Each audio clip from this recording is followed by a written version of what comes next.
Let's pray. Our Father in heaven, we thank you for this time that you've blessed us with. God, we ask that you be with all of us here today and just all the students at GST. We thank you for Mr. Neal and his love for you and his willingness to not only work in your kingdom, but also work here with us to help us as preachers. God, I ask that you bless him, bring him a ready recollection of all that he has to teach us today. We love you and we thank you for all that you do. It's in Jesus' name that we pray. Amen. Amen. Thank you. All right. Yes, sir. Real quick, if I pop out, I've been having internet problems. The recording is going to keep going, so don't stop. I'll go in another way. So I'm just letting you know if I pop out. Okay. All right. Sounds good. On Tuesday, we introduced the largest unit of this class. There's 4 parts to it, and we'll talk about the 4 parts in just a moment. And you helped us to kick it off with the exercise on looking at the various aspects of Jesus' ministry. As we saw in section 2, Jesus spent most of his time in the public eye. I wanted you to have these passages by way of introduction to reinforce this. Matthew 5 and verse 1. When Jesus saw the crowds, he went up on a mountain, and after he sat down, his disciples came to him. Of course, this is the lead up to the Sermon on the Mount. And as soon as that teaching section is done, and it goes into the miracle section, and Matthew 8 and verse 1 says that Jesus came down from the mountain and great crowds followed him. In Matthew 13, beginning of another teaching section in Matthew, it says that day Jesus went out of the house and was sitting by the sea, and large crowds gathered to him, and he got down in a boat and sat down, and the whole crowd was standing on the beach. Luke 8 verse 45 says that people were crowding and pressing in on Jesus. And I thought about that. None of us can really relate to the extent anywhere near where Jesus was, but doesn't it sometimes feel that way? Do you feel like that demands and that people needs are pressing in, and you feel like that's crowding in? There are going to be moments of isolation, but there are times when it feels like people are just bombarding us, demands and the pressures that come from various places. We've already talked about the fact that there's your private life, and as you're balancing all of that, but in the public life, it goes into a lot of different sectors. And you guys gave several different areas of Jesus's public ministry. I'm just going to give you a list. This is, again, by way of introduction. There's his sermons. You guys mentioned that, the preaching. And there's the Sermon on the Mount is the one that comes to the mind the most, but Jesus, of course, preaches on various occasions. There's his service. You spoke about it in different ways, but it's Jesus's ministry, the ministering that he does to various men and women. You could just make a list, right? Nicodemus, John 3. Samaritan woman, John 4, the woman at the well, anybody for whom he does miracles, anybody that he teaches one-on-one. His teaching that radically altered the course of the world. So you think about the public teaching Jesus did. So his sermons, his service, his teaching, his evangelism, from the call of the apostles to the rich young ruler, to Zacchaeus. You could, again, the Samaritan woman, a lot of different examples. Number 5, his interactions with non-disciples, from those who knew they were lost to those who never did think they were. And then number 6, his ministering to the sick and needy. And he could have made their care his full-time job. And so could we. My dad, do you guys know where Fort Stewart is? Army base in Hinesville, Georgia. My dad preached there for several years. He also preached for almost 15 years at Fort Bragg, Cape Fear, Fayetteville, North Carolina. And my dad is a licensed professional counselor. And he said on more than one occasion, I could make counseling as a full-time preacher. I could make it my full-time ministry because the needs are so great and so varied. As outreach into the community, Dad baptized several folks through the years through that. Any one of these ministry areas in our public life can be all-consuming. And so that's where that word balance is going to be so important. But when we look at Jesus, he didn't have a traditional local work like we have. He set the table for the establishment of the church and the local works that exist all over the world. And we see more about that in the epistles. But we operate, all of you guys, where you operate in a local ministry where there's a public facet to it. And that being the case, I hope the things that we look at are going to help you. So here are the 4 parts of the public ministry of the preacher. The preacher's new work, that's going to be section 1. We're going to begin that in just a moment. Number 2, the preacher's administrative work. It's the part, maybe I don't know where you are on that. It's my least favorite. I call it administrivia. It seems like a lot of Mondays get eaten up with just the tyranny of the urgent, the local stuff that's got to get done. We have a secretary, but it doesn't matter. There's a lot of it that just you have to do. And we'll talk about that in depth. Number 3, the preacher's ministerial work. And then number 4, the preacher's broader work. Okay. So we're going to start today with the preacher's new work. And the place I want to begin on that is the interview. But before I do that, just kind of as brief as you can, you guys kind of run me through how you got to be in the preaching position that you're in. So your camera view may be different than mine, but I have Samuel at the top. Is that what you guys have? Yes. And do you have Michael Stillwell at the bottom? Yes. Okay, so it's all Brady Bunch in between, same as me. You got Yes. Mike, Larry, Jeremiah, and Jake. Right. Real quick before we get started, I apologize. I've been sitting in. I've got 2 emails to direct me to this broadcast, and I was sitting in the Corinthians class wondering where everybody was. Well, you haven't missed much. We prayed and we've gotten going, so it's all right. Welcome. Glad to have you. Good to be here. All right, Samuel, how'd you get to be where you are? I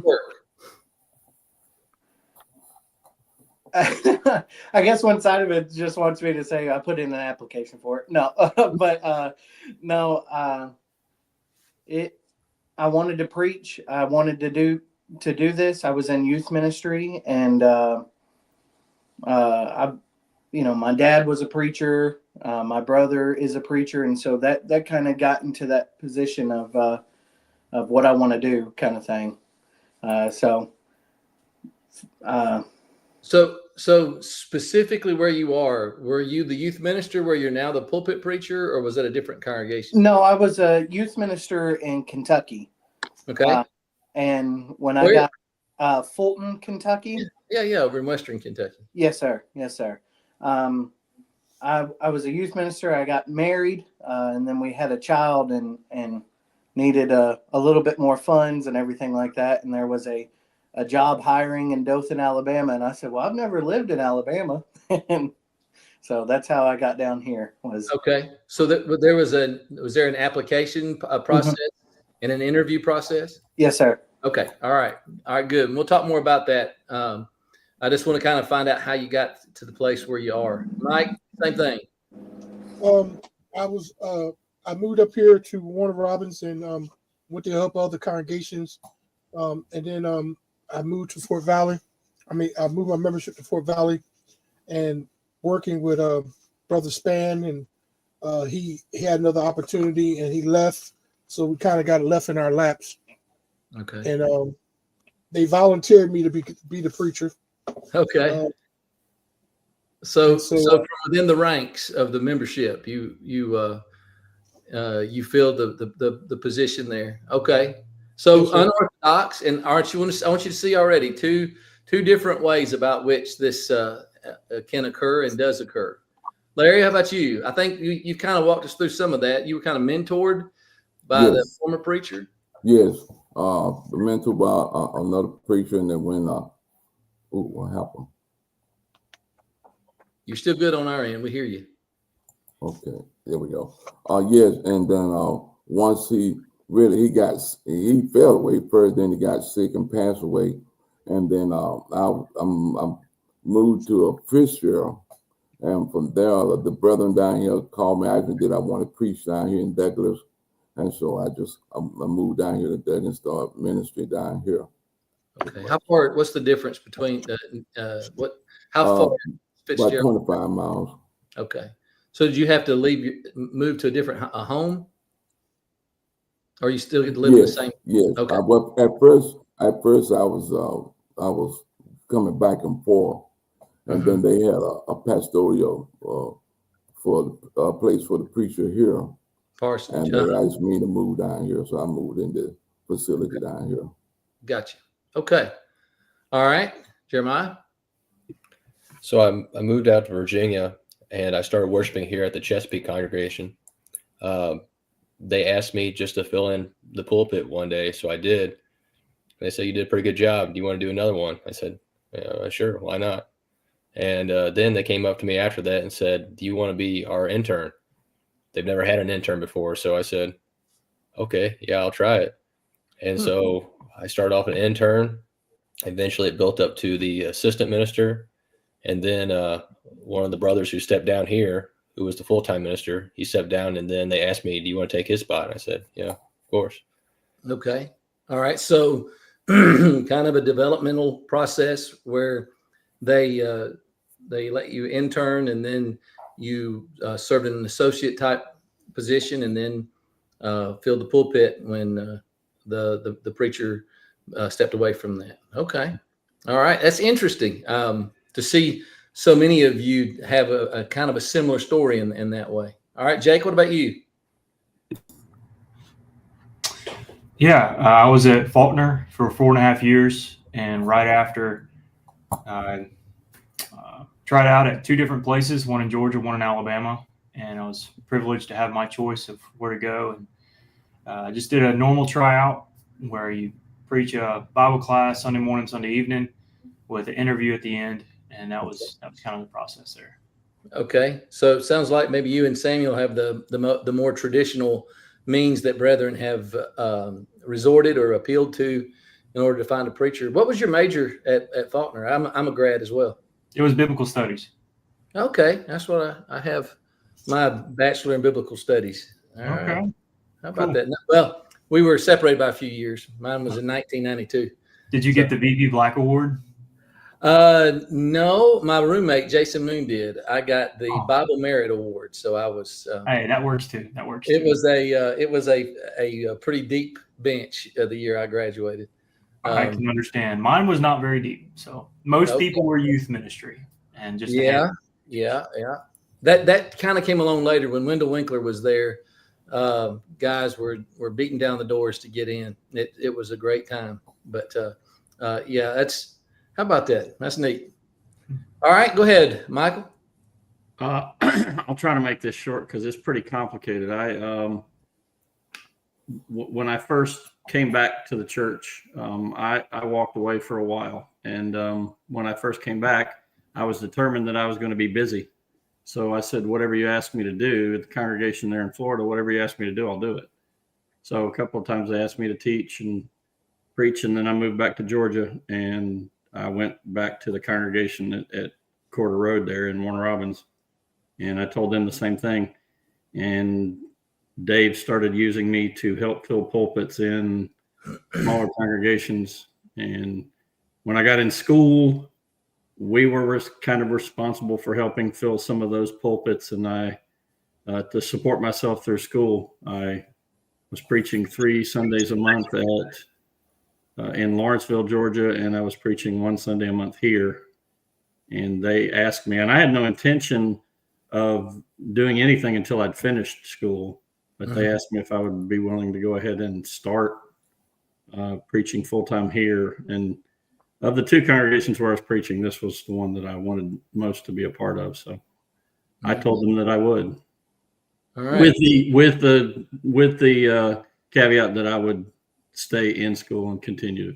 Good for you. Well, and we could call what yours was an extended tryout. It sounds like, yeah. It was a very extended tryout, yeah. You're developing a relationship, and it really, if you could script it, that would be more the way you'd want to do it. You get a chance before making a commitment to know the church warts and all. They can know you warts and all, and make an informed decision, because that's really one of the disadvantages of what I would say is still the predominant way of finding a preacher. You may spend, and I would encourage you to stay as long as you can in the works where you are. I think God can use you more fruitfully and powerfully the longer you stay. My dad is a 1964 graduate of Freed-Hardeman University and is still preaching in his retirement. But he came along at a time in which the philosophy was stay 2 or 3 years, and just like the Apostle Paul, and then move on to the next place. And so my dad, most of my growing up years, that was kind of the model that he followed, either at his decision or at the congregation's decision. There was just kind of a mindset that maybe you older brethren can remember that was more characteristic that has kind of changed. Michael, I would say your dad, Gene, at least my impression is he was a man who moved and stayed, and he was a part of that more in line with and my dad did that later in his preaching life of trying to establish roots. When I was a young preacher, go ahead. The shortest time we were ever anywhere was in Barnesville, Georgia, and that was his first job out at East Tennessee School of Preaching. They were only there for a couple of years, and I was having so many health problems that they were told that they needed to get me out of Georgia. So they ended up in Virginia, and Dad preached in Salem, Virginia. He preached in Sarasota, Florida, and he preached at Warner Robins Church of Christ, and that's been it. Yeah. Yeah. And see, that shift came along, and men like your dad were responsible for making it normalized for a man to go and work in a place. It wasn't like that didn't happen before. You don't know, most of you, maybe none of you know the name Paul Rogers, but he used to preach in Centerville, Tennessee. And it was a small town. And Brother Winkler had him come, and we used to have something, Jake, called the Preacher Enrichment series that Brother Winkler would do. And he'd have the graduates would be invited back, and we would come and we'd have a little seminar, and he'd bring in different guys who would kind of like a continuing education where you kind of sharpen the skills, and various guys would be used. And Brother Rogers came in and talked about how to move to stay. And the longer that you are at a place, the more impact you can have. Now, you can grow comfortable, you can take your foot off the gas, and you could be ineffective, but you really put yourself in a position. John Maxwell talks about levels of leadership, and the highest level being level 5, where you're implicitly trusted. You have great influence on leadership and on the congregation. And whenever you move, you exchange that, no matter how, maybe it's the right move. But you start it as an unknown, untrusted resource that it's going to take time to overcome those barriers. So my point is, you might be where you are for the rest of your preaching lives. And I think that's great if it is. But the likelihood, even with Brother Gene, is you're going to be moving again at some point. At least it's a possibility. Well, he's 80, so probably not. He's 80. He's 80, so probably not. So your dad? Yeah, he's 80. Yeah, if he were in the class, I might have a different point of view. Yeah. And I don't know if my dad will go somewhere after Andrews. We're trying to get him to move up to Kentucky, and he won't do it unless he can find a place to preach. He'll be 80. No, he just turned 81. So yeah, I get it. I understand. But I want to walk you through the interview process. And I do believe it applies in multiple scenarios. It applies to traditional local work, and it's going to look a lot more like what Samuel and what Jake went through. And if you guys were to be contacted by another congregation, there's a good chance that it might go something like what we're going to talk about. And the interview is going to look different depending on what position that you are looking to fill. Then there's foreign missionaries and the interview process with the sending church and what that looks like. There's the domestic missionary, which are you guys that are in those smaller congregations, do you bring some support with you?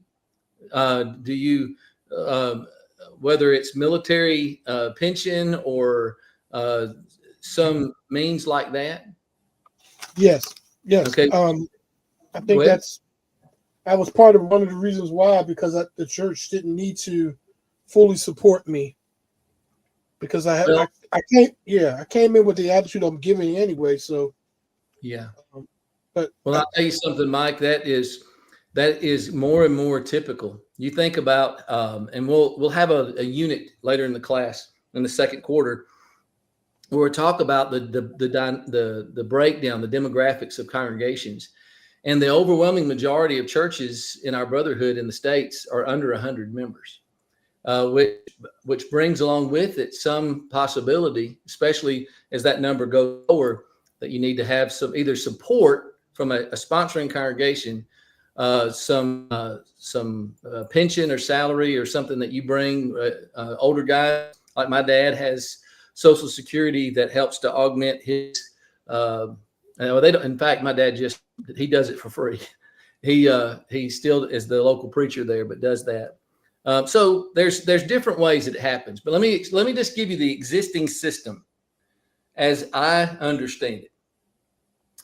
You may receive a phone call when you're already in a work, and I believe that's the best way. You're doing hard work, you're buckled down, you're trying to serve the Lord. You don't have a wandering eye, looking at greener pastures. You're just focused on your local work, and somebody gives you a call. Number two, there may be elders or a search committee who travel to where you are. Whether they warn you in advance or they just pop in unannounced. And they're on a scout trip. Maybe, especially in this age of YouTube and those kinds of things, they may have been recommended. It's a small brotherhood after all. So everybody knows everybody some way, and they go, "Hey, that fellow Larry Searcy, I was watching his YouTube video the other day, and I know y'all are looking for a preacher, and my second cousin, went to school with his." Sibling or something, and all of a sudden there they are. Number three, it may be that you're looking for a church, and you consult the Jenkins Institute Scoops, or I don't know what other ones exist anymore. They've kind of overshadowed others. I think there are some Coalith and some others that still do that. It may be a preacher friend or a family member that hears of an opening and tells you. So what I want to do is walk you through the process. The first thing is to send a resume. Now, have you guys had any instruction on a resume? Maybe through your another aspect of your professional life. A religious resume is going to be tailored to the things that you've done in the spiritual nature. And I don't know if you have an updated one or not. I didn't ever keep an updated one unless there was ever some reason to do so. But typically that's how it'll begin. If it's that formal, they'll ask for a resume. And if you make the cut, you'll usually be asked to come out and interview in person. So here's a question off the top of the bat. And how many of you guys are in your second work or more? Okay, so could be that. Okay, so you may have some thoughts from your own experience on this. So if a congregation calls and asks you to interview, do you tell the men or the elders where you are that you're going to do that and the purpose for which you're going? What do you think? I'm a big believer in transparency. So, okay, all right. I am too. So the question becomes: is it unethical? Is it wrong? Are there circumstances where you wouldn't? Somebody might say, "Well, if I tell them, they'll fire me." What is there an answer to that? Yeah, let them fire you. If the relationship's that tenuous, you're in trouble anyway, and it reinforces maybe the decision to move. Now, I think that you need to be very careful about how you go about that. Okay. I think it's definitely a sit down. It's not a text or an email, and it's a very thoughtful. It may mean more to you than it does to them, but you sit down and say, "Look, I'm enjoying the work here, but and whether it's you're following the counsel of someone or you're prayerfully considering this, and maybe you tell them, look, I didn't go looking for this, especially if somebody calls you. This wasn't something that was brought to my attention, and I just I don't know if it's providential or not. And then just trust that the relationship that you already have with that congregation will be sufficient, that you'll be in a position to evaluate that and to stay where you are or go, but to understand that if you let them know that, then they may feel a little bit insecure and think that it may be a matter of time, and it may change the nature of that. There's a lot of counting the costs that you do before you do that. But Brother Neil, don't you also, wouldn't you put that in your terms when you first got hired? I mean, if something come up, was that a discussion, a good time to discuss how you handle those things? I don't know. Here's why I would hesitate to do that. I don't want to go into a work with the brethren feeling like you're just my placeholder, you're just my stepping stone. And so just want you to know when something else comes along, I'm going to consider that. I do think you go into every work and you make a decision to go to a work planning to stay. And guys, you'll have a lot of different phone calls along the way. And you may sit there and talk with them, and it may never go any further than that. And the brethren are not brought into that, and they're not put on the emotional roller coaster.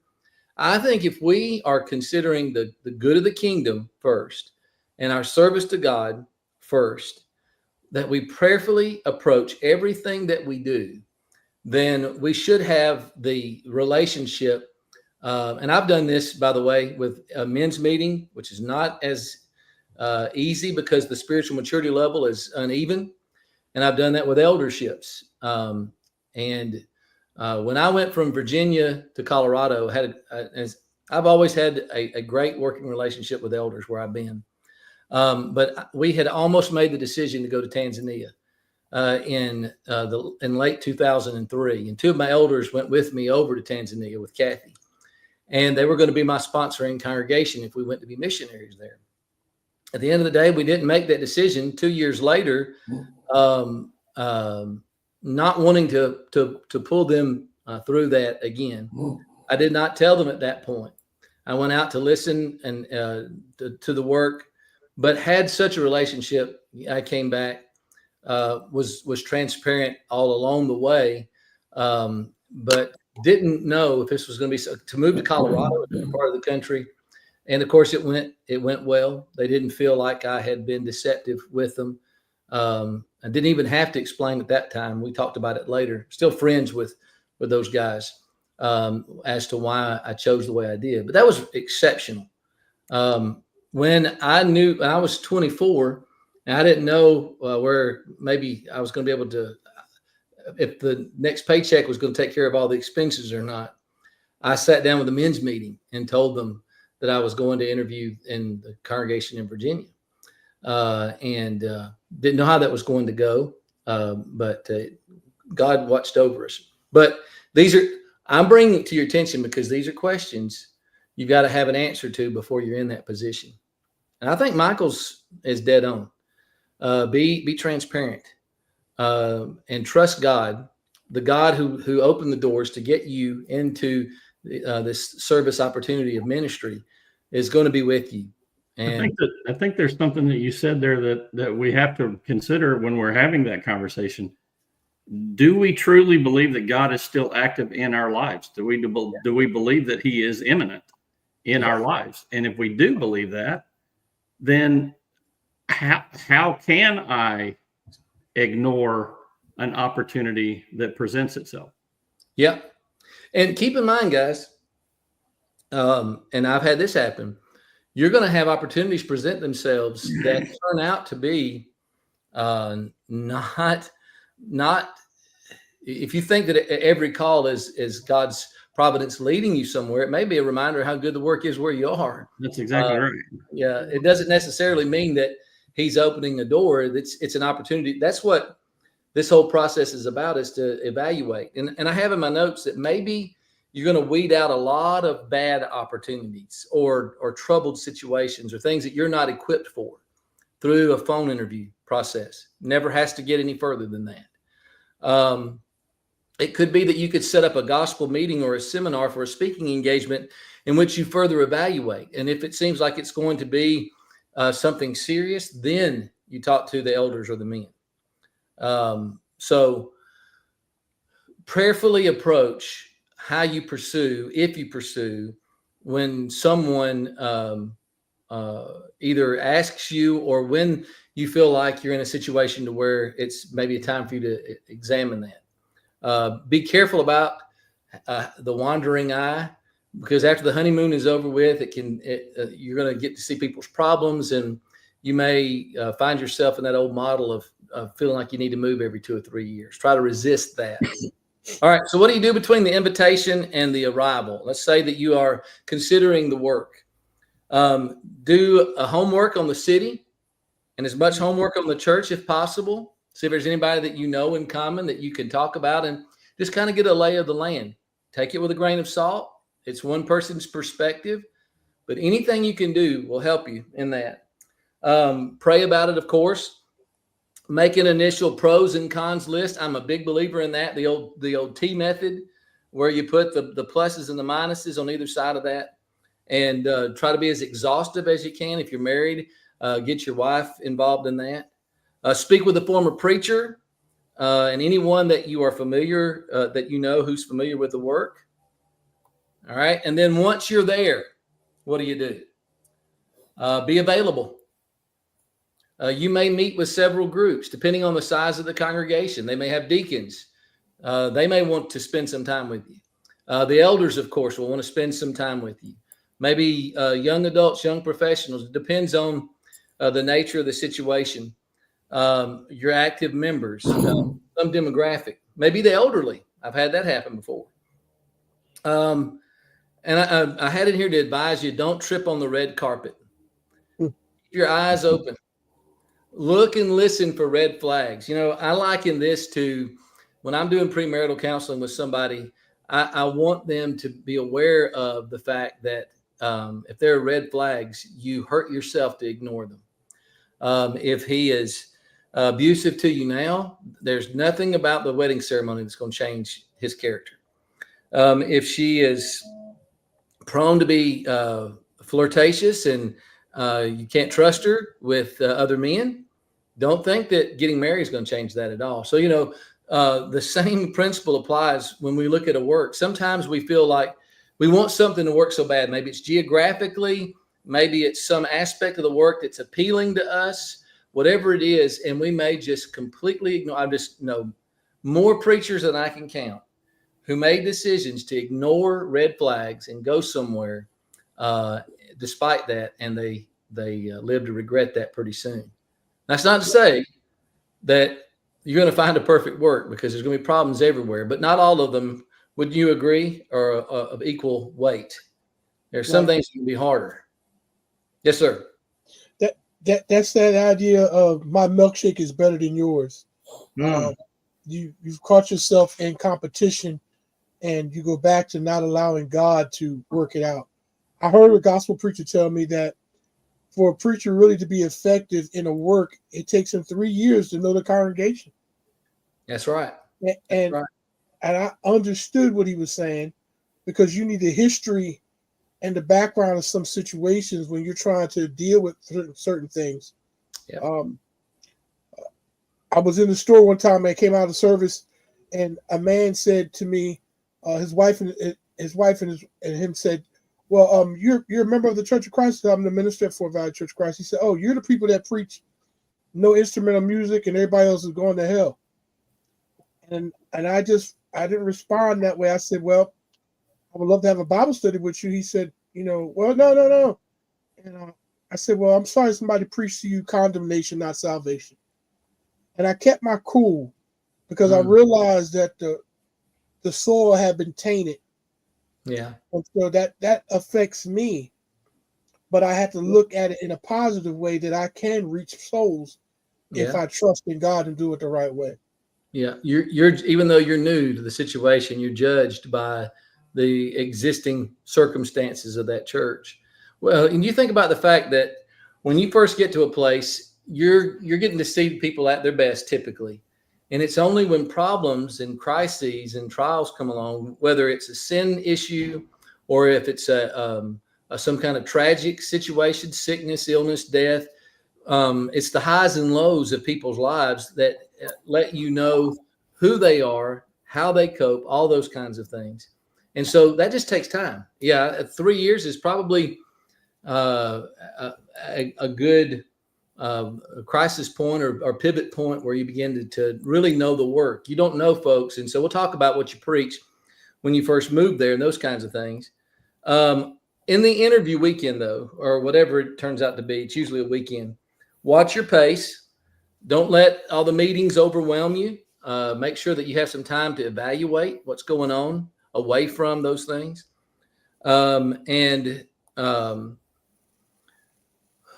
What do you do when you sit down? How do you, what are the things that are going to matter to you? So when you consider what has to be accomplished in the interview process, what do you want to know? Because I can tell you that there's probably going to be a doctrinal questionnaire before you ever get there. That tells you a lot if they send a doctrinal questionnaire. If they don't, I would supply them with one because I want to make sure that matters to them, that they're doctrinally distinctive. But once you're there, you probably won't field very much in the realm of doctrine. What kind of things do you think they're going to want to know? Guys that have been through that process, you can help us with that. I will say, I don't know if it's just doctrine. A lot of people nowadays are hitting on, as far as like when I was looking for a preaching position and everything, a lot of them were asking about your thoughts on marriage, divorce, and remarriage, about LGBTQ. Now, was that once you were there, or was that kind of preliminary? Preliminary. Yeah, for sure. They're asking that kind of stuff. Yeah. I didn't know if this was still in the interview process. Yeah. So stage one, before you ever actually go physically. Yeah. No, you're right.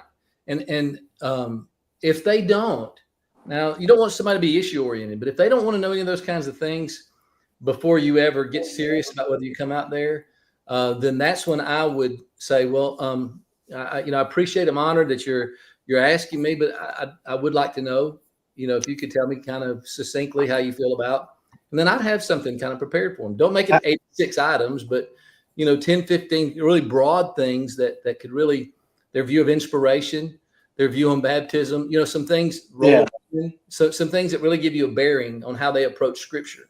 But yeah, I think I think it's a thing of not being fearful to ask those questions, because sometimes we just sit back and we go, everything's asked at us, and then they say, well, do you have any questions for us? And then you could just be quiet and be like, no.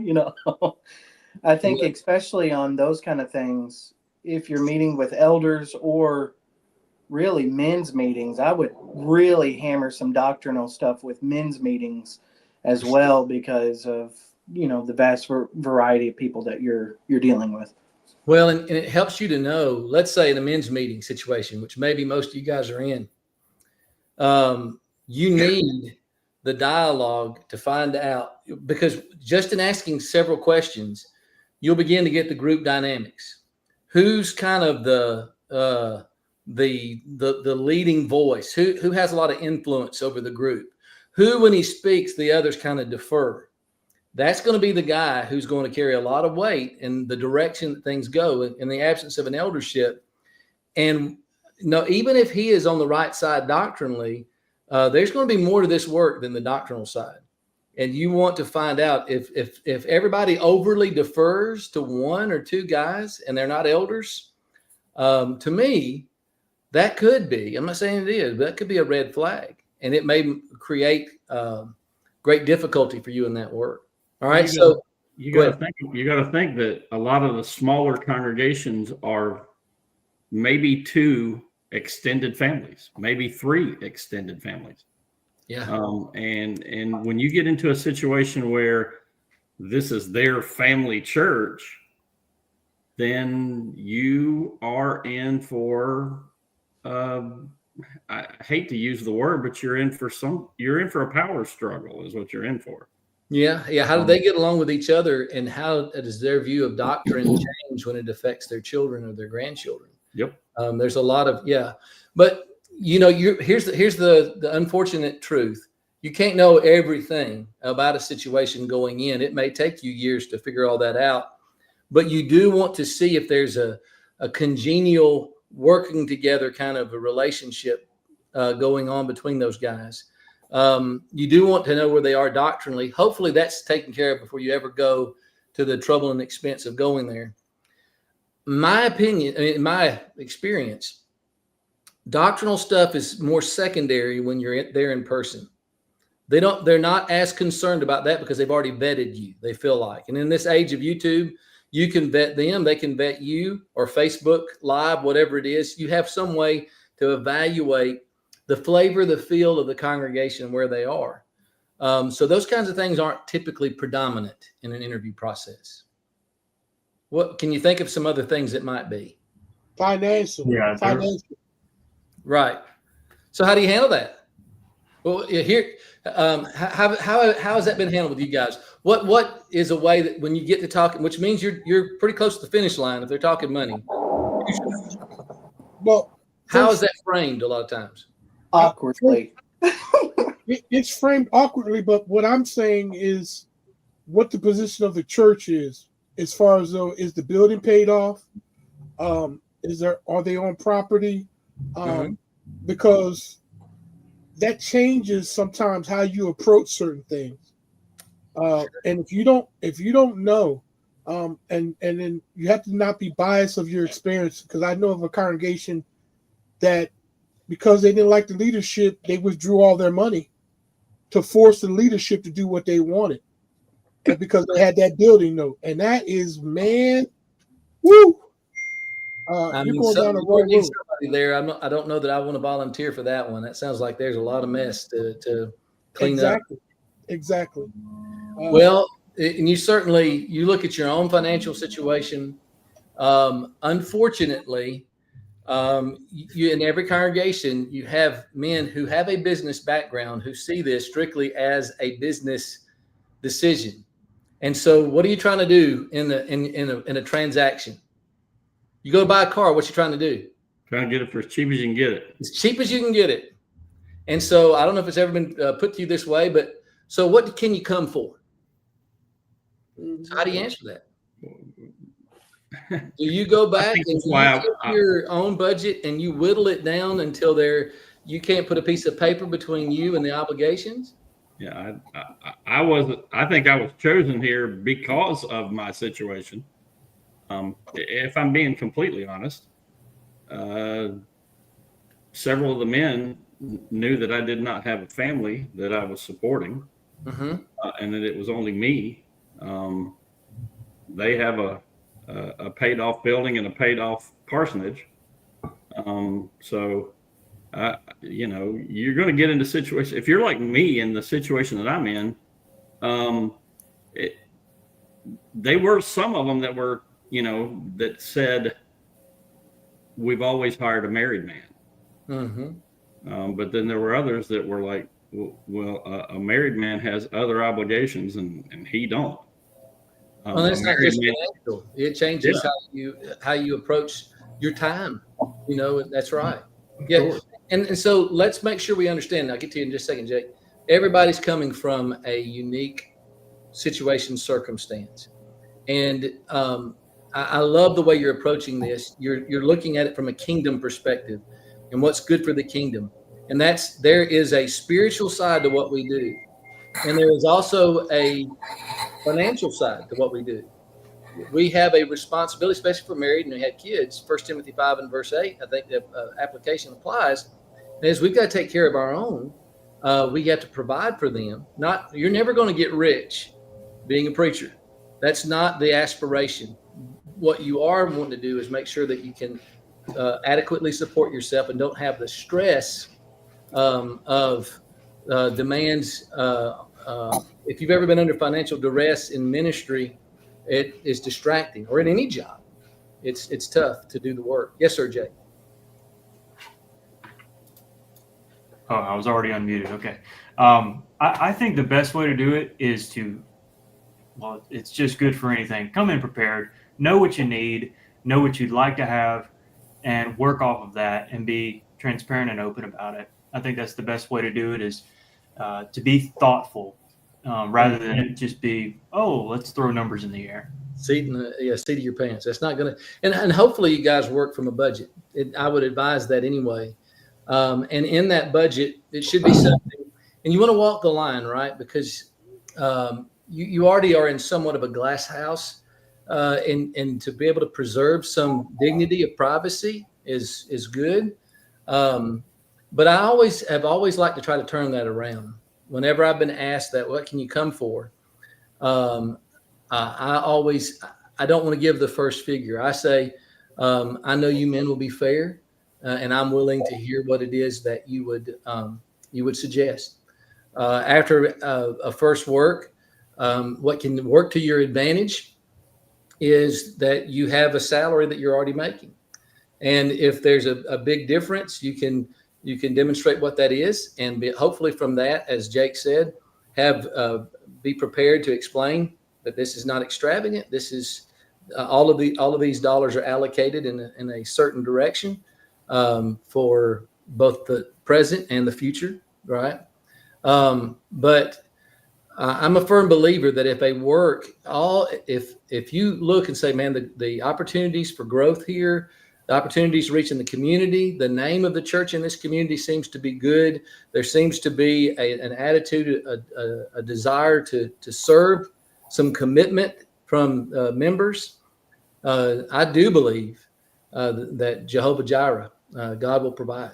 I do believe that that won't be an impediment. And if the disparity is too great and the church is in such a position, there may be some outside support that could be provided. But my point is, you've got to have these conversations because it's going to come up, and you need it to come up because you need to know, can you afford to live and work in that place? No, nobody would go to a secular job without being prepared to have that conversation. And right. If you're choosing this as a vocation, God is behind you. Paul talks about it a lot. If you live by the gospel, you should make your living by the gospel. That's right. And we would never dream of walking into an interview for a secular job without being prepared to have these conversations. But sometimes we as preachers think, well, it's all about spiritual things, but it's not. No, there's a financial side to it. There has to be a financial side. Preaching for free. That congregation has financial things that they have to take care of. The lights have to be turned on and all of those things. That's right. So, why would we not be prepared to have that conversation? And so often we think these are brethren. And so, we're a little bit altruistic and we think, oh, they're not going to, and I don't think they would intentionally do so. They wouldn't see it as taking advantage. They may not value the work. They may not understand your circumstances. There may be 100 different reasons why, but they still might, their idea of what it takes and the reality of what it takes may be two different things. Yes, sir, Mike. Well, I would also say you have to be careful because you can hurt a congregation by pigeonholing them and making them think that they don't have to do so much. And you've been in Georgia before. A lot of times they believe that the preacher has to do everything. Well, that's just not what the Bible teaches. So you have to have the spiritual maturity to help them understand financially what they're obligated to, but also making sure you do sacrifice, but don't make it that it's all about your sacrifice. Because it's like you got to reprove that you're committed to God because they're giving you an opportunity. That's not the case. A lot of preachers take that and then it becomes disastrous. Sure. What we paid the last preacher, well, we didn't pay them but so much. Well, they didn't have any schooling or whatever. You're going to school. Are they helping you for school? There are buckets to all this that we need to be able to sit down, and they know that. Yeah. Going in. And it's probably the least enjoyable part of the process. But that's why I asked you guys in one of the early classes, and I don't know how it even fit in what we were talking about, but a working agreement, a contract, whatever you want to call it, is terribly important. Not because these that brethren are not being honest, but we forget. And if you handshake and you have something verbal, I guarantee you somebody's going to forget. But if you have something that's written down, it's something you both can appeal to, and have a meeting of the minds with regard to. So doctrinal stuff is going to come up. Financial things are going to come up, and they need to. I think there's probably one other major area you're going to deal with in the interview process. Go ahead, Jake. Yeah, I was brainstorming. I think they're looking for work ethic. I think they're looking for you to be humble, or your humility level, knowing that they are the elders in many situations. They're looking about your prayer life. How devoted are you unto God? Your social skills, something Mike brought up a couple of days ago. I thought was neat. And then I think most importantly, like, is it a fit? Like, are you going to work here? Can you be effective? Yeah. I think that's you've covered a lot of different bases that are all going to come down to, in one way or the other, social slash character type issues. I would want to be knowing that about them as well. I would want, and you can get some of that without even really asking a question. You're having a meeting with the elders or with the men. Is there, how much is God's will and God's objectives, God's desires? How much is that a part of the conversation? Is somebody stopping it somewhere along the line and saying, let's pray about that, or something that seems not contrived, but just naturally a part of the dynamic of that congregation? I would say those kinds of things would be what would make me excited about a work, and want to be able to talk about. So with what Jake said, let's just talk about what my day and what my week would look like. That's where devotional habits can come up. That's where on the resume, well, what do you do that demonstrates not just sociability but ministry, right? And they'll probably want to ask about that. Oh, I see that there's something you do here that's kind of unusual. It's some kind of, it sounds like Monday night for the master, but it's a little bit different. Or you have a concentrated Bible study on Tuesday night for members of the church going through a book, whatever it is. And it allows you to kind of talk about philosophy and so forth in ministry. But you want to talk about, yes, the social side of that.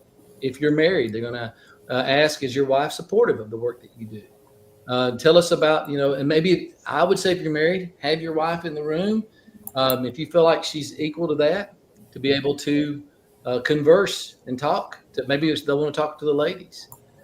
I believe in, and this handles a lot of all that we've talked about, it's maybe nerve-wracking to consider, but it has been highly effective. A congregational Q&A, where you have the entire congregation out in front of you, and you let them ask whatever they want to ask. That is, to me, the fastest way to know how people are thinking. What's their philosophy? What kind of mentality or attitude do they have toward the preaching? Is it something they honor? Is it something that do you see level of respect, or is it kind of contemptuous? Is it adversarial? It allows you to do so much. It also allows you to kind of get to see some of the personalities in the congregation, but it allows you to be transparent. To Michael's, to use that in a different aspect here, to just really be able to think out loud with them about how your mindset toward ministry. Well, there far too often though we take these men's meetings and we don't involve the ladies of the congregation in what they. And I see it. We see it happen a lot. That the men all get together and they talk with him, and the ladies are like, just okay. Well, I don't really know a whole lot about this guy. And they're going to do a lot of your work in the congregation. So yeah, that's where most of your work is going to come from. That's right. So I'm a huge believer in something in the weekend. I'd say maybe even toward the end of it, where you can have everybody, young, old. Let a little 8-year-old ask you a question. Let the 85-year-old man ask you a question. And all of that's just going to help both of you. Now let's go with Jeremiah and then up to Mike. Well, my question was, is that a situation where the congregation asks him questions, or the preacher asks the congregation questions? In my opinion, I would let them drive, and then at the end, I would, to Jake's point, I'd be prepared for some things I would want to make sure comes out And if it doesn't come out in any of their questions, then, and I've actually done that at the end of it, there on a CD somewhere is my interview, a congregational interview with Bear Valley. And at the end of it, I asked them, I said, it's fair. You've been asking me for an hour now. Let me ask you a question or two. And it was, in a spirit of geniality, and it was a healthy part of the process. They'd never been through something like that before, and I think they appreciated that. So I just think it just works well. Mike? I think we need to also question the mission statement and the vision statement of a congregation. First of all, do they have one? Yeah, you will find out a lot. They want to hire a preacher, but they have no vision. They have no mission. We seek and save that which is lost, but what's the plan? Mm-hmm. If you have no elders, do you plan on wanting to have elders and deacons? If you do have elders, do you have a plan to build? Is there already programs set up inside? And I hate to say programs, classes set up to teach those that be qualified. I think they all part of the preacher's work in helping to get that congregation organized. Oh, I was going to say that I wouldn't let that be a deal killer. I've done strategic planning in Colorado and here. I facilitated the one here and was an active part of the one in Colorado. And I think we'll have a place to talk about SWAT or SMART goals or a PERT. Different. You guys in the military are probably familiar with one or more of those. In the business world, for sure. But if they don't already have that tangibly worked out, that's a service you can provide for them. But I do want to know, what are your goals? Just to Sally, same as last year, same as last week. I mean, are you just content for status quo, or do you have aspirations to grow, to organize biblically? And those are. And if they have a vision and mission statement, how much does everything what you do? How is it driven by that? Mm-hmm. Or is it just something that you went through some process and you don't even measure? That's not a metrics for whether you do A, B, C, or D. Yeah, those are good. This is great. I didn't expect I was going to have all the answers for you. This is the collaborative process. Yes, sir. Don't you think that if you're going into and this is something that my dad taught me. If you're going into work that does not have an eldership, that should be one of your first questions. Mm-hmm. Preacher, why do we not have an eldership? And this is something, of course, that we want to work toward, is it not? Yes. Because if you go into a congregation and your first meeting and they say, we don't really see any reason for that, then, well, I'd go find another work. Let's try to get that figured out before we go there. Yeah. Because that's a mindset that says, I don't want to give up the power that I have, even though I'm not and could not be qualified to serve in that position. That will be. Well, that's what you're going to find most of the time. And when you have a situation where somebody doesn't want an eldership or is not looking toward that or moving in that direction, they know they're not qualified and they don't want to give up that. I mean, that's such a horrible negative thing for me to say, but when you see it over and over and over again, it's kind of hard to say something other than that. Well, I grew up in congregations in Georgia, almost exclusively, except for 1 year when Dad preached in West Virginia. And most of the places where my dad preached did not have an eldership. And all I can say is you can see God's wisdom in the organization of the church in 1 Timothy 3 and Titus 1, because the fellow who's been a Christian for 6 weeks has an equal voice with the man who's been teaching a Bible class for 30 years. And there's an inequity there that you've got to kind of work through. Hey, it's character building. It's good for you. And if you have a plan in place, to Mike's point, to try to move off of the men's meeting into the eldership situation, it may take a few years, but at least you have some hope in that. Yes, Sam.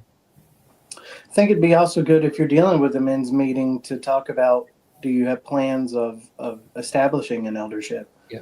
Or learning about that side of it. Yeah. No, absolutely. All right.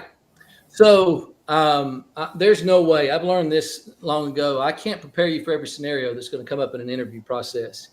I wanted to kind of walk you through how that begins and what to anticipate in the midst of that. And at the end of the day, being as prepared and as informed as you can be, and trusting God's involvement in your life, then you come to a point where you make a decision. And if you go there, just know there are going to be problems. There are going to be weaknesses, areas that you don't know at first that you'll need to know the congregation, and then you'll be able to help them to work through. And they're always going to have strengths. And you need to make sure that you don't blind yourself to the strengths that they have and try to play to their strengths. If you guys ever played sports, you think about how coaches will have teams with different personalities, teams with different strengths and weaknesses. The basketball team, by the way, go Dogs! They beat Florida the other night. But you have different things happening, right? Sometimes you have a lot of tall guys, and you don't have much of a perimeter game, so you got to play the post game more. And then you'll have 5 shooting guards and no size, and so you got to change the way you play defense with that. Maybe you press more, whatever it is. But a coach may have one thing one year and something else another year. And when you go from one work to another, you may have an evangelistic congregation like you can't believe, and yet they may not have much of a Bible knowledge. You may have a very knowledgeable congregation, but they're not very active and involved. What are you going to do? You're going to try to grow them in the areas that they lack, but you're also going to focus on the strengths and try to build off of that and do the good you can do with that. You might even have the same thing in the same congregation, bro. You might even have the same thing in the same congregation. As you continue to grow, you got to be willing to change that plan. That's right. And not only may you, if you're at a congregation for any length of time, you will. You will. They're going to change. People are going to die. They're going to move away. They're going to become unfaithful. New folks are going to come. All those dynamics. If you have an eldership, one man leaves, it changes the dynamic. Another man comes, completely changes it. And you have to be ready to pivot and to be flexible as that happens. Well, all right, go ahead. The other thing is we can treat it like a mission work when we are not completely scripture organized. And what I mean by that is the sense of tailoring the congregation to the strengths that what's going on in the community. Every congregation has a different work and an opportunity to multitask in certain areas because what's the need in that community. So you can get people involved in the work, not only in the church, but what's going on in the community. It benefits everybody and they'll all feel a part of it. Good point. I think that's important and trying to develop the congregation into what the Lord needs right there and what he wants. That's self-examination. We need to self-scout ourselves to make sure we're doing everything we need. I agree. And guys, don't feel, you guys that are in places without elders, don't feel hopeless. I look at the early church. I don't know how long those guys had been Christians in various places. Like think on Crete, Paul says, in every congregation appoint elders. Obviously, there are qualifications, and they're there for God-pleasing reasons. We don't sidestep that. We appeal to that, but we also want to make this almost impossible. If a guy's not perfect, he can't serve in that way, because God's intention, even when the church was very young, was for them very quickly, not just in Jewish communities, but also in Gentile communities, for them to have elders pretty quickly. So it's not impossible where you are. Some things may have to change, develop, and grow. But I know the feeling of discouragement that can happen when you don't have elders and you think, where in the world are they going to come from? That's a great challenge, great opportunity. Is to Mike's point. You're a missionary. You're on the domestic mission field for sure. All right. For the sake of all that's beyond all of this, I need to move on, but I don't want to move on. I want to make sure that if you have questions about the interview process, about any of that part before we move into getting a new work, please feel free to ask. This is your chance. You can come back later. This is probably where it would be the most meaningful. Okay. All right. Well, let's talk about beginning a new work. At least we can get that started. They call it the honeymoon period. What do you think that implies? What's the honeymoon like? Daisies and roses. Yeah. Okay. Daisies and roses. Yes, sir. More patience, More patience? What do you mean? as in things are overlooked and stuff like that. If you don't, this, that, and the other, everybody's in a newer state, everybody's happy. But when Okay. you get more settled into things and stuff like that, then that kind of side of it wears off. Yeah. So I think about, I got married on May 22nd, 1992. I just graduated from Faulkner University the week before. I already started preaching for a little church in West Alabama. And I had $1,000. And that was to do us for everything. Plus, need a little bit left over when I got back to get into work. We went for a week to Gatlinburg. And, they had a lot of pancakes. All that's involved in married life. There was, all of that and just got to spend time together. No work responsibilities. It just, to spend those first few moments as husband and wife. And some words come to my mind about the honeymoon is it's new and exciting. No doubt about it. It's temporary. Because come Friday or Saturday, we had to drive back and go and start local work. You didn't stay there. And to maybe what Samuel was trying to say, a lot of work to follow. We've had 33 years since that week of work that has gone on. And so you apply that principle of the honeymoon to the local work. I mean, this is a great part of it. When you move somewhere and begin work with a church, think about it. It's new, exciting. The first time you drive down the street, you're going to a certain part of town, or knowing something about the local culture, or maybe something that's nearby, or learning something about the cool stories in people's lives where you're preaching. I mean, it's neat. You're in that developmental stage of where you're learning the first things about people. You don't know anything, and you're getting their stories. It's new and exciting, but you can only have that conversation a few times to where they're no longer strangers that you're learning things about. It's temporary. And after all of that, what'd you call it, Michael? Roses and candy or something? Daisies and roses. Daisies and roses. Mm-hmm. After that, they wilt, and you throw them out. But what comes after that can be even better. Mm-hmm. I used to, even in this class, when I first started teaching preachers work in the 2000s, I used to say that the honeymoon never has to end. Well, whatever I meant by that, I think I know better than that now. Because after the honeymoon, it can get better and better, day after day. And I found that to be true in both regards. You can't recapture that moment of excitement when you first get married. But what comes after that can be so much more. So I want us to keep in mind what you do when you go and begin a new work. I'm just going to give you some suggestions that I think will help you as you establish new. And by the way, you are in a new work. You're already there. This is something that can help you if there is ever a next. Number one, go slow. This is still true, depending on how long where you've been, to internalize this fact. Don't try to change everything. And as I was once told when I was a young preacher, it took them 25 years to get this way.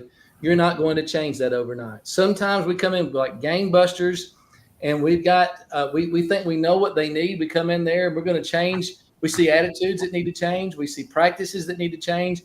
And we're ready to come in there and do that immediately. How do people feel about change in their lives? The hardest thing. Tell me a situation where people like change. In fact, the church, in the midst of, you think about how much change is going, when there's change going on in society and change going on in the workforce, change everywhere. When they come to church, what do they want? Man, they need stability. In a rocking sea of change. And so the place where they may be most resistant to change, I'm talking about needed change, methodological change that's, as we say, outside of the box, inside of the book kind of a thing, But just even change that needs to take place, just you got to be patient, go slow, because people just don't like to change. You evangelize, you teach somebody who's been from a religious background for 30 years, they're not ready to change immediately. You got to be patient. So number one, go slow. Number two, do not start what you cannot and you will not keep going. Here's what I mean. Be deliberate and thoughtful about what programs to start and when. Before you get too involved in that, get to know the congregation and learn what the pace of your daily and weekly schedule is. Ooh. If it's a congregation that's smaller, that's older, you're going to have a whole lot more time on your hand. And so what you've got to ask yourself is, what can I do in this community? What can I do in the larger brotherhood? Can I focus on writing?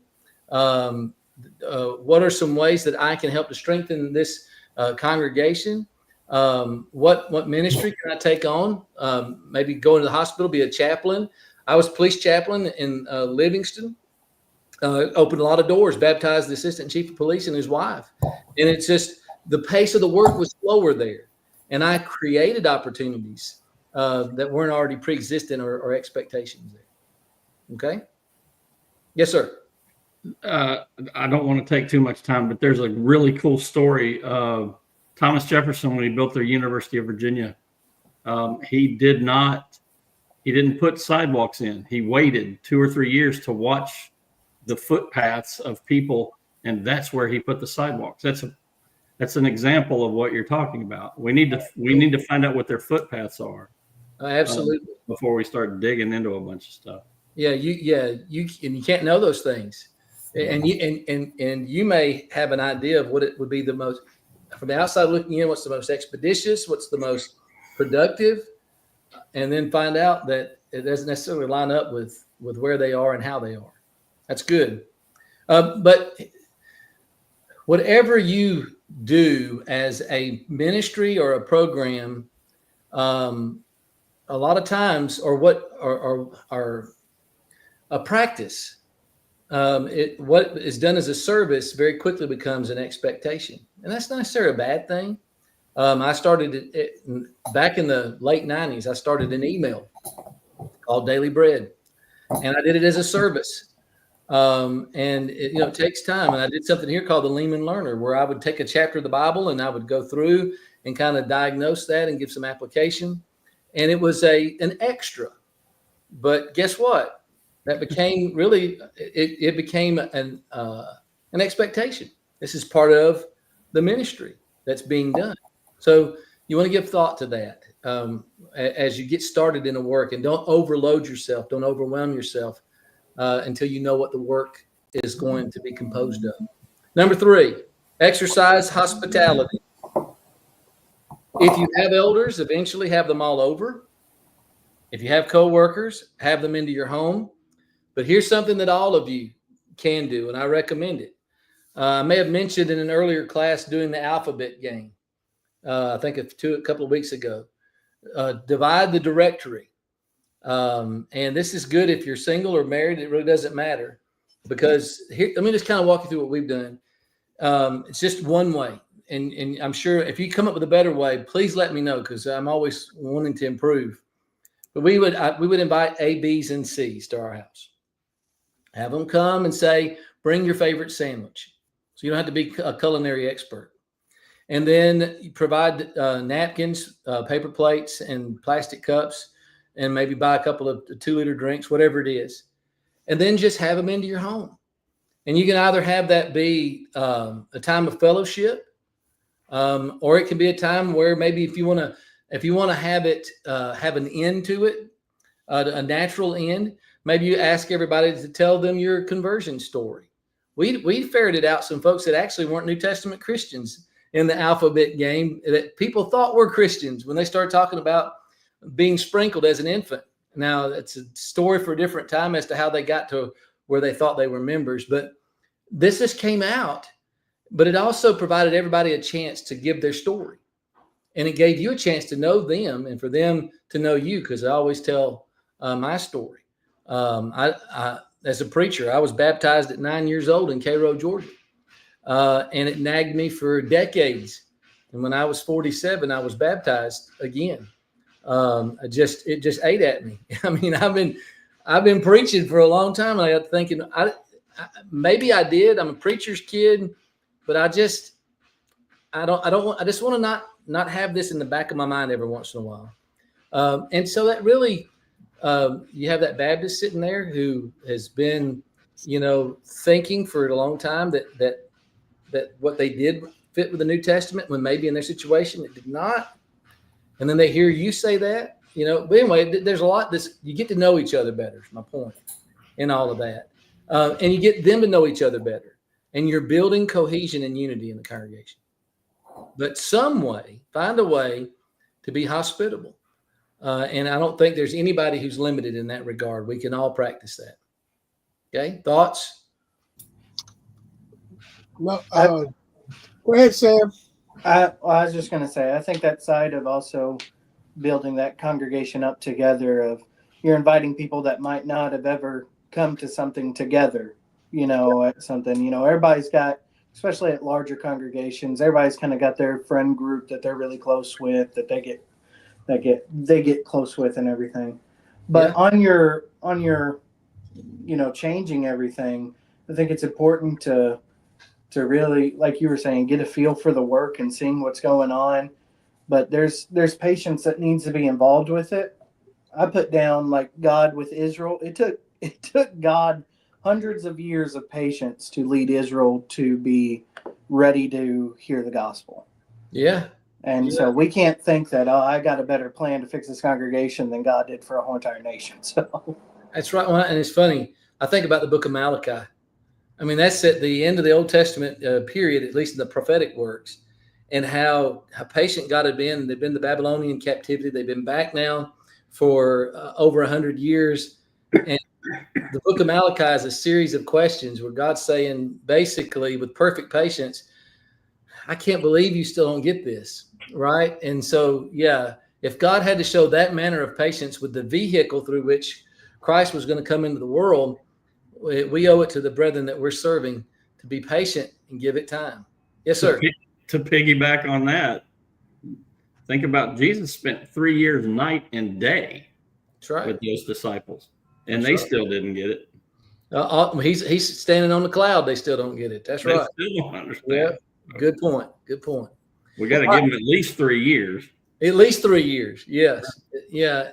Before you even begin to get, although Jesus got frustrated in those 3 years, but he knew what was in the heart of men, and we don't. So we're going to be a little bit more. 2 Timothy 2:24. Number 4, avoid quick friendships. I'm going to give you some material here soon called Meet the Congregation. So we'll go into that more then. But you need to counsel yourself on this. Take time to learn people and their character. What you're going to find is that some people are going to come on like gangbusters, and you're going to have one impression of them at first that may be poor. And then you find out their story, and you have a much better estimation of them. And frankly, guys, there are going to be some people that present themselves one way, and you're going to see character issues, and you're going to be much more guarded with them because you find out that maybe there are some weaknesses, sin struggles, and other things that you want to be very careful about entrusting too much to them. So avoid quick friendships, but make sure that you work toward those, because that's good. That's good for the long-term health of the work. Number 5, be visible. That's in 2 areas. Be visible among the congregation. That to me applies to the assembly. Try to meet and talk with members. As we've mentioned before, the foyer, the auditorium, those times are times when everybody is in the same place all at once, and you can do a lot of fruitful work there. But also be seen in town, be seen at the hospitals, be seen in the community. It creates opportunities that create effectiveness in your ministry. Number 6, when you start a work, watch your sermon selection. Balance is the key. That's always going to be true, but you set the tone early. You you probably don't want in your third week on the job to preach on marriage, divorce, and remarriage. Not that you don't need to deal with that, or instrumental music. You can work into that by preaching some broader sermons that will actually set the table for those things later. Preach on the inspiration of the Bible, the power and the authority of scriptures. And that's going to tell the church a lot. Preach about Christian evidences. Preach on Bible characters and lessons to be learned. Preach the Sermon on the Mount. Preach on the church and its mission. Preach or teach through a book. You want to deal with, you let people know where you are doctrinally. Teach 1 Corinthians. Man, think what all is going to come up in the course of that study. 1 Corinthians 6, you can deal with sexual immorality. 1 Corinthians 7 is a backdoor way into talking about marriage, divorce, and remarriage. And it's just the text is leading you there, right? Division early in the chapter. First, attitude problems, 1 Corinthians 9. Worship issues, 1 Corinthians 10 and 11. A proper biblical framework for spiritual gifts and the role of women, 1 Corinthians 12 through 14. I mean, you just think about what all you've been able to do in the text. Paul has done that, and you're just along for the ride. But be mindful that you need to be patient in the rate in which you're not unloading on them at first. You're getting a chance to be trusted and to demonstrate your balance. Those times are going to come. We're going to talk about them when you have to teach and preach those difficult things. All right. So number 7, this kind of goes with that. Avoid issues in the beginning. Use wisdom and common sense. I'd say it takes at least a year, maybe 2, to learn what a church needs to work on. Number 8, be slow to speak. Develop your skills of listening. You can learn a whole lot more that way. Let other people tell you their stories. Let other people tell you their beliefs. And it helps you to know how you can respond in the long term. Number 9, I need to practice what I preach on this, and especially the older I get. Avoid lengthy sermons.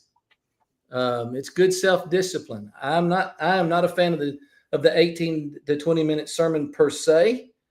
And I'm not necessarily a fan of the 40 to 45-minute sermon either. I don't know who it was that said this to me, but I believe it's true, that the mind will absorb only so much as the seat will endure. That you don't have to be eternal to be immortal. I mean, so don't tell them everything you know in one sermon. There'll be another Sunday to preach. Try to establish a good feel for, and this is in 1 Pollard chapter 5. This is not, I'm just giving you my opinion on this, okay? And you may be the exception, but be wise. Number 10, avoid exaggeration. Don't over promote yourself. Don't oversell your accomplishments, your abilities, your strength, and your experience. Just do the work. And people, isn't it better to promise less and do more? To talk less about what you're capable of doing and then just show them. Number 11, keep your priorities right. Keep balance. If you're married and you have children, be balanced in your ministry and your home life. Number 12, get into the homes of members. I know this is changing culturally. And I would ask for permission first, but there is something that's to be said. For elderly folks, it's still, I think, pretty wide open. You can go and you can visit them, no problem whatsoever. But try to choose somebody who is respected in the congregation and ask them to take you into the members' homes. I've done that almost everywhere I've been. In fact, I've done it everywhere I've been, except for the first work. And it really greased the wheels. It helped me to get to know people better. It's just something that it's accomplished when you're in somebody's home that you cannot get in the church building. Mm-hmm. Number 13, don't forget the shut-ins, the elderly, and the widows.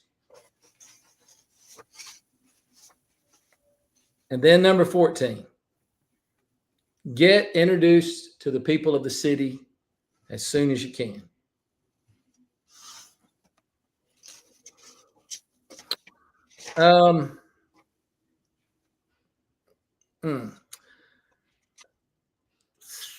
I wanted to say something else, but I can see the time here. I don't have time to really develop that. Let me just conclude what I've just told you with this thought.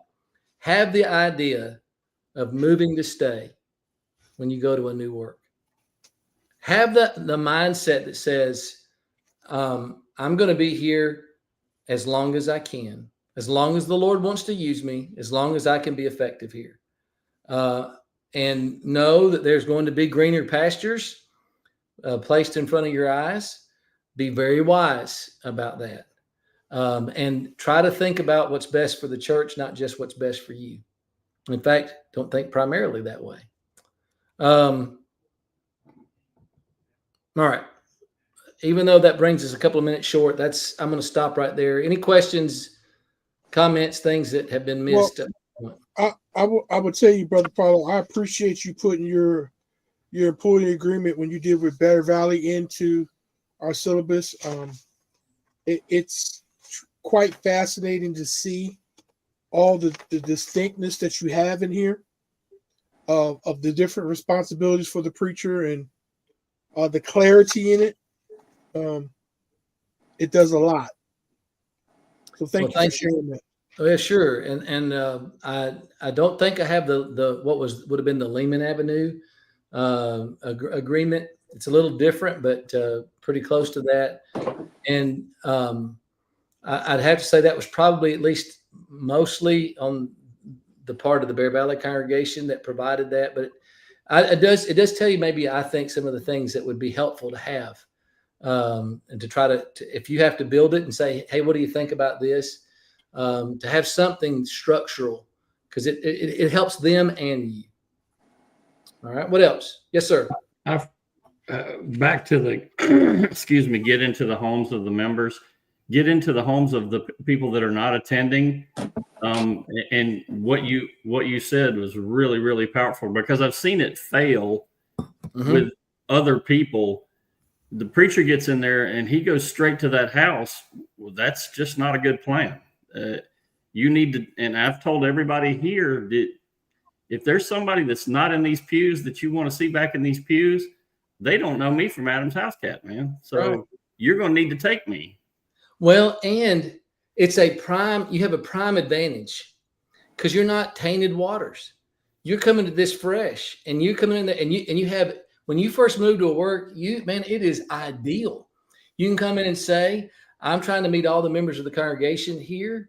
I just hit the ground. And so, you don't even have to say it. You're a clean sheet of paper. And so you have an opportunity that maybe somebody else wouldn't. Now, I will say, when I first went to Bear Valley, Sam Kennedy was an elder at the time. And he and I went one day a week for the first 3 months I was there. And we made 2 to 3 visits to unfaithful members with the intent to try to restore as many of those as possible. Very fruitful aspect of work. And we got some of those folks back. But folks have been trying, and it wasn't anything special about me except that I was new. And it was an opportunity for them to turn the page, to have a second chance. And it was I guess kind of what I'm saying there, though, is you don't want to do that. You don't want to be the new preacher that just shows up at some unfaithful member's door. Your membership, if you're, and I've said this before, if you're missing them, then take me and let's both go see them. That's right. And that's why I mentioned Sam. I have no idea how that would have gone without him. But with Sam going with me, and Sam had a very shepherd's heart, it provided a bridge, but it allowed me to get before them. And whatever had been true from the past, Sam's facilitation, his intervention, really helped my work to be more effective. And it allowed me to do what I believe is important for us to do, and that is to get into people's homes. And the unfaithful, that's a ministry all by itself that we can target when we come to a work. That's good. All right. Anything else? Yeah, I'll just say I've heard people call certain congregations stepping stone congregations. Oh, this is a place to just keep on going.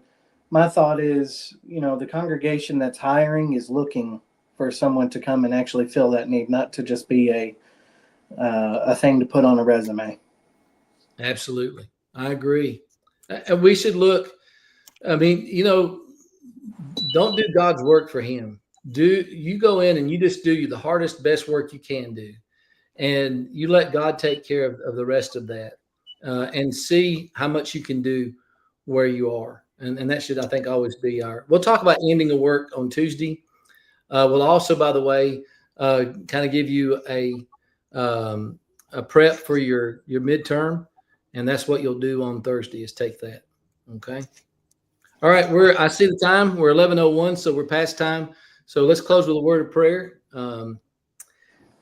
God, we thank you so much for the men in this class. Thank you for each of their lives. You bless them with talents and opportunities and insights, Father, that you want to use. God, help us to always keep a 2 Corinthians 4 mentality in mind and understand ourselves to be earthen vessels, but tools in your hand through which you want to work in order to change lives and to prepare people for eternity. What a privilege to be partners with you in the most wonderful work in the world. Give us strength, Father. Please help us as we do that work each day. In Jesus' name, amen.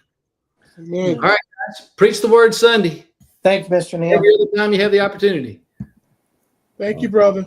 All right. God bless you guys. God bless.